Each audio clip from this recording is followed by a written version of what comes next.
دوستوں، چینی فوجیوں کی لوہے کی سلاخوں اور خاردار تاروں سے لپٹی لاٹھیوں کے ساتھ بھارتی فوجیوں کی دھلائی کی ہے۔ آدھے سے زیادہ بھارتی فوجی دریا گلوان میں چھلانگ لگا کر ہلاک بھی ہو گئے ہیں، اس خوف سے کہ اگر ہم چینی فوجیوں کے ہاتھوں لگ گئے تو ہماری خیر نہیں ہے۔ بھارتی فوجیوں نے چینی فوج کے ڈر سے دریا گلوان میں چھلانگ لگا دی ہے۔ لوہے کی سلاخوں اور خاردار تاروں سے لپٹی لاٹھیوں سے لیس چینی فوجیوں کا رویہ اس قدر جارحانہ تھا کہ بھارتی فوجی ان کے ڈر سے دریا گلوان میں چھلانگ لگا کر ہلاک ہو گئے ہیں۔ پیر اور منگل کی درمیانی شب لوہے کی سلاخوں اور خاردار تاروں سے لپٹی لاٹھیوں سے لیس چینی فوجیوں کا رویہ اس قدر جارحانہ تھا کہ بعض بھارتی فوجیوں نے ان کے غیظ و غضب سے بچنے کے لیے دریا گلوان میں چھلانگ لگا کر اپنی جانیں دے دی ہیں۔ رات کے وقت چینی فوج نے بھارتی فوج کی 16 بہار ریجمنٹ کے اہلکاروں پر حملہ آور ہونے کے لیے جدید ہتھیاروں کے بجائے لوہے کی سلاخوں اور خاردار تاروں سے لپٹی لاٹھیوں کا استعمال کیا۔ دوسری جانب چین نے بھارت کو خبردار کیا ہے کہ بھارتی فوجیوں نے سرحدی پروٹوکول کی سنگین خلاف ورزیاں کی ہیں۔ بھارت اپنے فوجیوں کی اشتعال انگیزی کارروائیوں کو روکے۔ ترجمان چینی وزارت خارجہ نے کہا ہے کہ وادی گلوان میں ہمیشہ سے ہمارا حصہ ہے، اس لیے بھارت لائن کو کراس کرنے کی کوشش نہ کرے۔ چینی وزارت خارجہ کے ترجمان کے مطابق چین کے وزیر خارجہ اور بھارتی وزیر خارجہ کے درمیان ٹیلی فونک رابطہ ہوا ہے۔ ترجمان کا کہنا تھا کہ دونوں ملکوں نے سرحدی علاقوں میں کشیدگی کو کم کرنے اور دونوں طرف سے سرحدی علاقوں میں امن قائم رکھنے پر اتفاق کیا ہے۔ چین نے بھارت سے وادی گلوان کے واقعات کے ذمہ داروں کو سخت سزا دینے کا مطالبہ بھی کیا ہے اور کہا ہے کہ بھارت سرحد پر تعینات فوجیوں کو قابو میں رکھے۔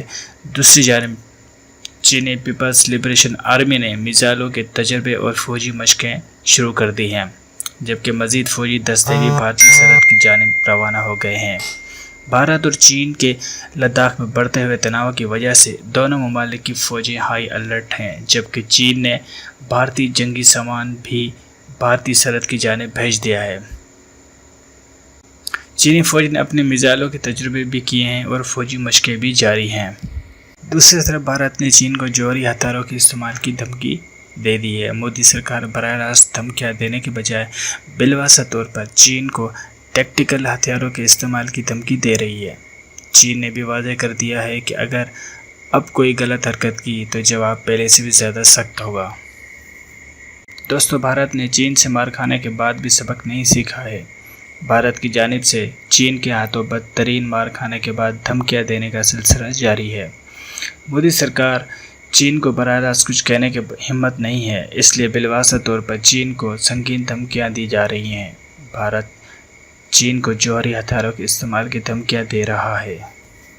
بھارت کے سابق فوجی جنرل دھمکیاں دے رہے ہیں کہ چین کے خلاف ٹیکٹیکل ہتھیاروں کا استعمال کیا جائے، جبکہ چین نے بھی ان دھمکیوں پر خاموش رہنے کے بجائے بالواسطہ طور پر ہی جواب دیا ہے۔ چین نے واضح کیا ہے کہ اب تک جو کچھ ہو چکا اس سے سبق سیکھو۔ اب اگر بھارت نے مزید کوئی غلط حرکت کی تو چین کی جانب سے پہلے سے زیادہ سخت جواب دیا جائے گا۔ چین نے بھی فیصلہ کر رکھا ہے کہ جوہری ہتھیاروں کے استعمال میں پہل نہیں کرے گا، تاہم اپنے دفاع کے لیے کسی بھی اقدام سے گریز نہیں کیا جائے گا۔ حالیہ سرحدی کشیدگی کے بعد چینی وزارت خارجہ نے اپنے بھارتی ہم منصب سے رابطہ بھی کیا ہے۔ اس رابطے کے دوران چینی وزیر خارجہ نے باقاعدہ دھمکی آمیز لہجے میں بھارت کو واضح کر دیا ہے کہ چین اب بھارت کے کسی بھی جارح اقدام کو برداشت نہیں کرے گا۔ دوستو، اگر آپ کو ہماری ویڈیو پسند آئی ہو تو ہمارے چینل کو سبسکرائب لازمی کیجیے گا، کمنٹ سیکشن میں پاکستان زندہ باد لکھیے گا اور اپنے اس ویڈیو کو دوستوں کے ساتھ ضرور شیئر کیجیے گا۔